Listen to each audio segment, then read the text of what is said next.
Here are some reminders to help you get the most out of your Dive CD lessons. First, work the problems with me. Work every single problem that I work and take notes on everything that I write on the board. One thing I encourage you to do is on the first practice problem, work that one with me, but then for the second and subsequent ones, pause the CD, try to work the problem on your own, then fast forward to the answer. If you got it right, great, you can move on to the next one. If you got it wrong, rewind the CD, look at how to solve the problem, and figure out how to do it correctly. Next, anytime you need to, pause and rewind the CD until you understand that particular concept.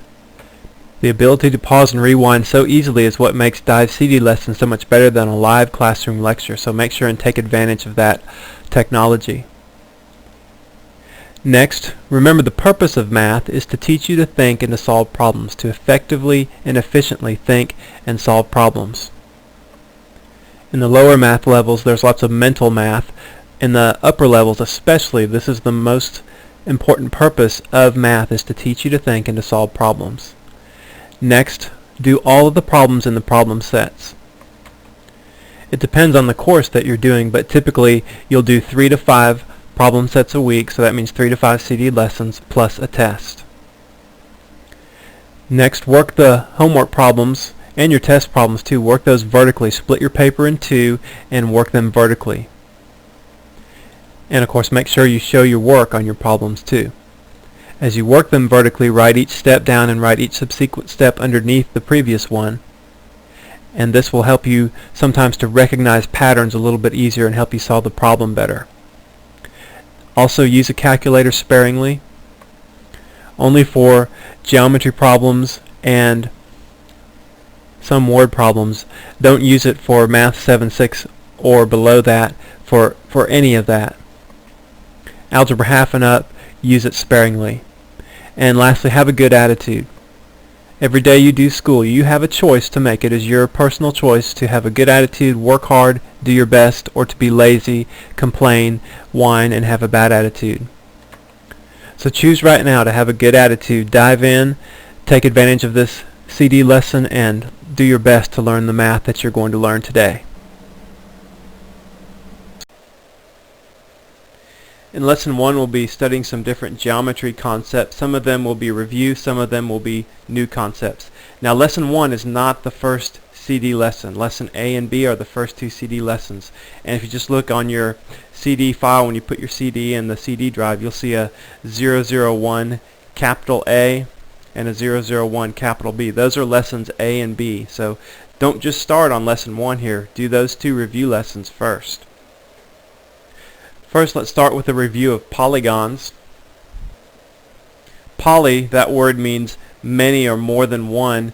Gon means angle, so these are shapes with many angles to them. And the best definition for a polygon is a simple, closed, flat geometric figure whose sides are straight line segments.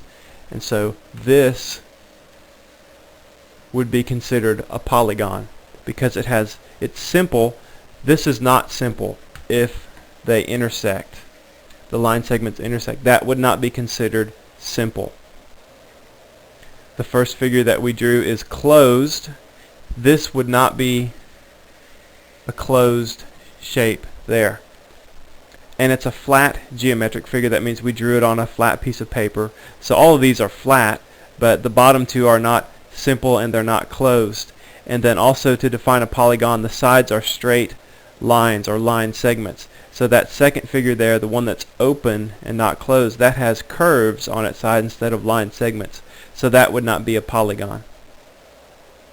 Polygons are simple, closed, flat geometric shapes whose sides are line segments.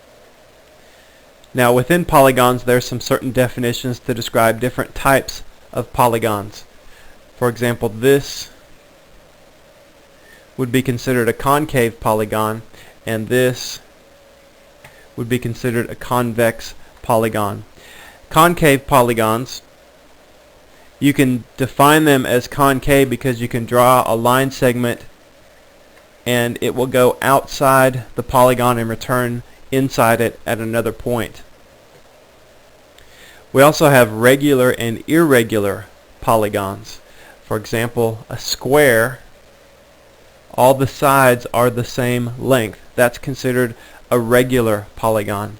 This would be an irregular quadrilateral. That has 4 sides, but they are not all the same length. So regular have all the sides equal. Irregular, none of the sides have to be equal. Maybe 1 or 2, but they're not all equal. Another way to think about regular polygons, all the sides are equal and all the angles are equal. Now you can have an equilateral polygon where all of the sides are the same length but the angles aren't, and you can have an equiangular polygon. A regular polygon, all of the sides and all of the angles are the same measures. That doesn't mean if all the angles had a measure of 5, all the sides had a measure of 5 as well. Just that all the angles together, they all have the same angle measure. All the sides have the same length. Now you should also know the names of polygons, like up through a 10-sided polygon. In your textbook there is a list of polygons with their numbers of sides. So like a 3-sided one, you know that's a triangle. 4-sided is a quadrilateral. 5-sided pentagon, and so on.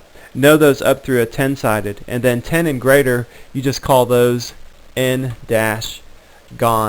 And so if you had a 13-sided one, you would just call it a 13-gon polygon. So from this lesson, probably the most important things to remember are the first 10 names of polygons for the first 10 polygons and their respective sides, and then know what a regular polygon means. Now let's talk about a special type of polygon, a triangle. And that word angle in there, that means 3 angles, triangle. Now we reviewed angles in lesson A, and some of what we learned on angles can be applied to triangles. For example, a right angle, we know that that is a 90-degree angle, and we designate an angle as a right angle by putting that little box in the corner. Now if we connect those two ends together, we come up with a triangle, and that is a right triangle. Now we can also draw an obtuse angle. Remember, that's an angle greater than 90 degrees, and we could connect those two open ends and we come up with an obtuse triangle. An obtuse triangle has one angle greater than 90 degrees in it. And then we could also draw an acute angle and then connect those two ends, and we would come up with an acute triangle. In an acute triangle, all the angles are less than 90. All of the angles are acute angles. In an obtuse triangle, just one of the angles has to be an obtuse angle to be considered an obtuse triangle. So if we look at those triangles from left to right, we have a right triangle, an obtuse triangle, and an acute triangle. Now, a real important thing to remember about triangles is that the sum of the angles inside the triangle, those always add up to 180 degrees. No matter if it's a right, an obtuse, or an acute triangle, they always add up to a total of 180 degrees. And you can use that property of triangles. That's not a definition of triangles, that's a property. Remember, properties are just the way something is in mathematics. It's basically how God designed triangles. He designed them so that the sum of the angles on the inside add up to 180 degrees. Something interesting about triangles too is that the largest angle is always opposite the longest side. Like in a right triangle, this side right here that I'm putting that little tick mark on, the blue tick mark, that's opposite the 90-degree angle, which is the largest angle. The longest side is opposite the largest angle. In the obtuse triangle, here's the largest angle, and here's the largest side. The angle is opposite that largest side. Now there's 3 more types of triangles that are important to know. Look at these 3 that I have here, and these we define them based on their sides. The first one, none of the sides are the same length, and so we can designate that with tick marks. If any of those sides had the same number of tick marks, that would tell us that the sides were the same length. That's a way that they use in the textbook to identify sides with the same length, is by tick marks. So that's called a scalene triangle, a triangle that no sides are the same length. Now the next triangle, all 3 sides are the same length. So we put one tick mark on each of those to designate that they all have the same sides. That's called an equilateral triangle.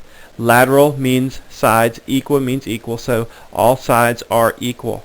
The last triangle, 2 of the 3 sides are the same length, and that is considered an isosceles triangle. So an isosceles triangle, 2 of the sides are the same length. Equilateral, all 3 are the same length. Scaling, none of the sides are the same length.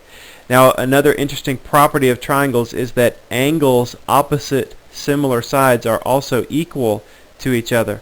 For example, in that isosceles triangle, the angles opposite those 2 sides are the same. So we could put one angle tick mark on each of those angles on the bottom, and then we'll put 2 on the top angle because it is different than the bottom 2.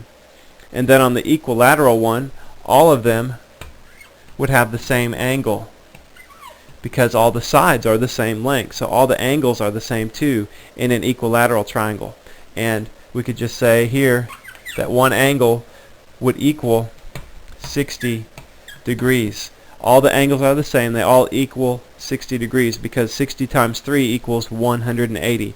That's the sum of the angles inside any triangle equals 180. For equilateral, they're all the same, so you just do 180 divided by 3 is 60. Remember these types of triangles. The top 3, we define those based on their angles. The bottom 3, we define them based on their sides. Sum of the angles in a triangle equals 180 degrees. Angles opposite similar sides, those are equal angles. That statement works in reverse too. Sides opposite equal angles are equal in length. Look at practice problem A. Let's do that. Let's solve for those missing parts there. We have a missing side and a missing angle that we want to figure out. Well, look at that triangle, and we see that there's 2 tick marks there. So those tick marks tell us that those sides are the same length. So that means that y is equal to 8. And we're not concerned with any units right now, so we just put in 8 down. And then the angles, remember sides that are the same, the angles opposite those sides, those are also the same length. And so look at this. The 8 is opposite that 20-degree angle, and then the y side, which is also equal to 8, is opposite that x angle, so that's telling us that those angles are the same as well. And so we write x equals 20 degrees. Now we could also figure out the top angle because we know the bottom 2, those are both equal to 20, so that's a total of 40. We have to total up to 180, so that top angle must equal 140 degrees. In practice problem B, solve for those unknown angles x, y, and z. Well, let's just look at that. We have an isosceles triangle there. We have 2 sides that are the same length. So that means the angles opposite those sides are also equal to each other. So we could start by solving for y. Y would equal 55 degrees. Then x, we know that the sum of the angles on the inside must add up to 180. So the bottom 2 would add up to 110 because 55 and 55 is 110.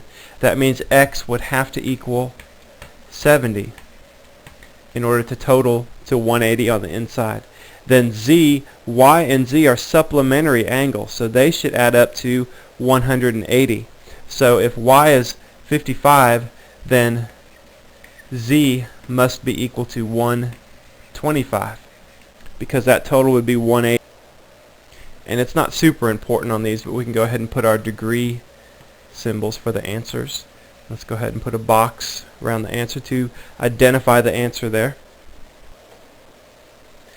Let's go into part C, and that's on transversals. Let's talk about what a transversal is. Usually what we'll be considering is when we have 2 or more lines that are parallel to each other. A transversal is the one that intersects those parallel lines.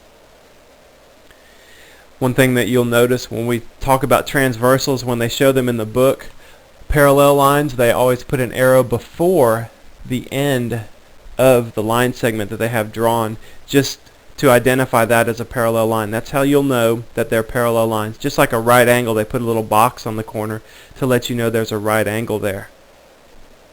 That's a symbol to help you identify parallel lines when the arrow is before the end. Now we can recognize some angle relationships when we're looking at transversals. For example, we could call this angle A, and its supplement would be angle B. Those two would add up to 180 degrees. Now we can also see some vertical angles or opposite angles there as well.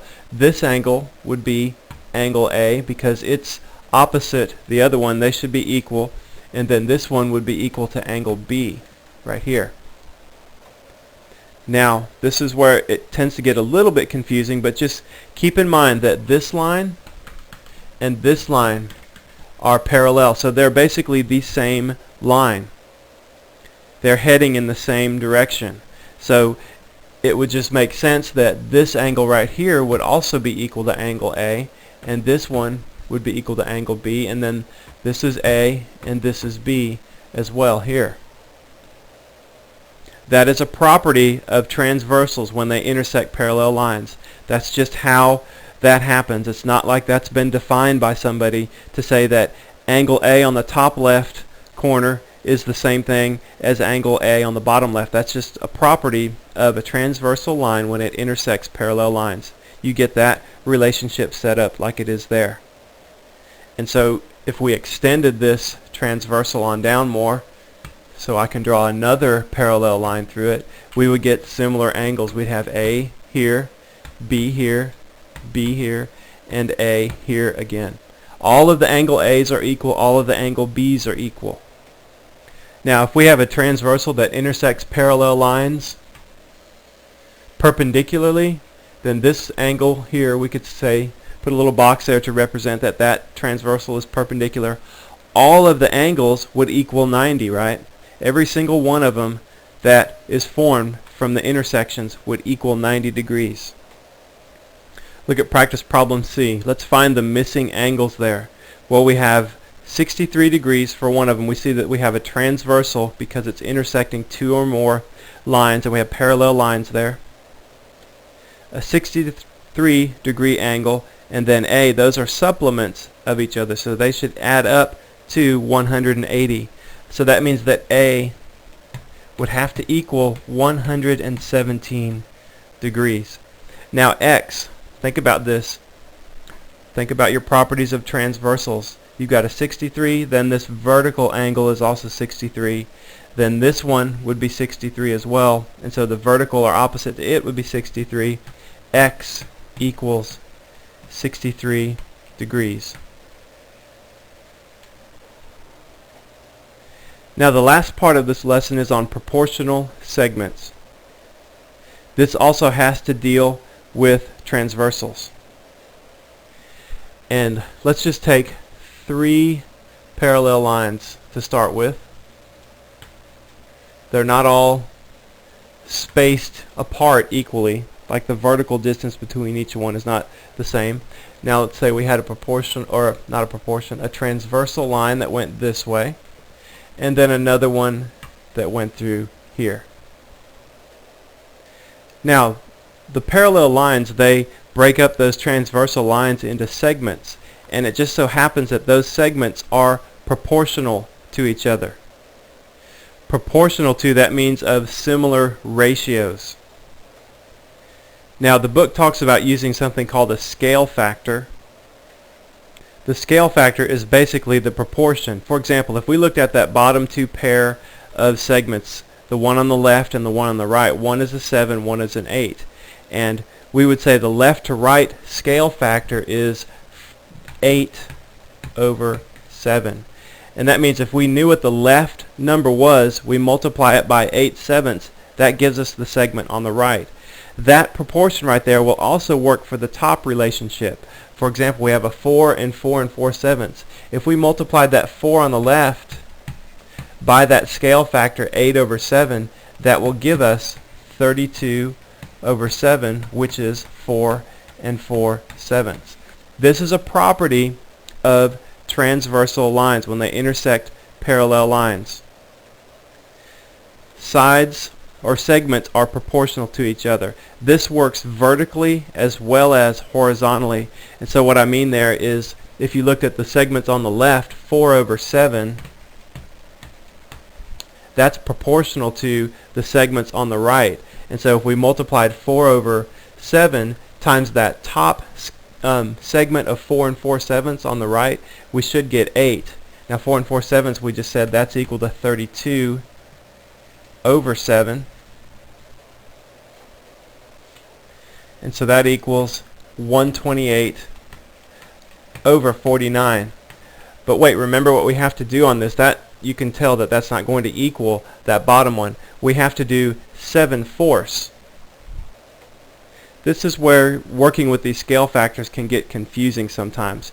When you go left to right, if you have the left number and you want to figure out the right, you do the ratio of the right to the left to get that scale factor. If you're going from top to bottom, you do the ratio of bottom to top. So that's really 7 over 4 times 32 over 7. And then you can see that that would equal 8. That would equal that bottom right segment. So just be careful when you're doing these that you have your scale factor down correctly. I think a better way to do these instead of the scale factor, because it is confusing, sometimes you forget to put the fraction the right way with the numerator correct or the denominator the correct number. Just set the ratios of the sides equal to each other. So just say 4 over 7, like that's the ratio of the top to the bottom, equals 4 and 4/7 over 8. And you can just set up proportions like that instead of doing a scale factor. What you'll be using these transversals and this property of transversals for is you'll have one of those segments is an unknown segment, and you'll try to find that missing length. For example, look at practice problem D. You have some transversals there, a pair of transversals going through 3 parallel lines. We have a missing segment length there of x, and I want you to figure that out. So instead of using the scale factor method like they use in the book, let's just look at proportions here. And there's 2 ways that we can write this. We can think of it vertically. The segments on the left, we could just say 3 over x is equal to 5 over 12. We could write it that way, or we could read them left to right as well. We could say 3 over 5 is equal to x over 12. Next, you do something called cross multiplying. Maybe you remember that from Algebra 1, where you have a proportion. This times that is equal to this times that. It's just a simplification of the multiplication rule for algebra, also known as the multiplicative property of equality. You can do 3 times 12 is 36 equals 5x. Try it on the other one too. If these things are proportional like we said, we should get the same equation. 5 times x equals 3 times 12 is 36, and we do. Both ways we get the same relationship there. 5 times x is equal to 36. So now what you do is just divide both sides by 5, and you end up with 36 over 5. That's what x is equal to. We could simplify that. 5 times 7 is 35, so we'd have 7 and 1/5. We could write it as a mixed number. X is equal to 7 and 1/5. So to solve these problems, set up proportions. These segments are proportional to each other. Do this left to right, like this. 3 over 5 equals x over 12. Or do it vertically, one on top of the other. 3 over x equals 5 over 12. Those proportions are the same as well. And then you just solve for your missing value. I would do it this way instead of using the scale factor because I think this is less confusing. Okay, well that's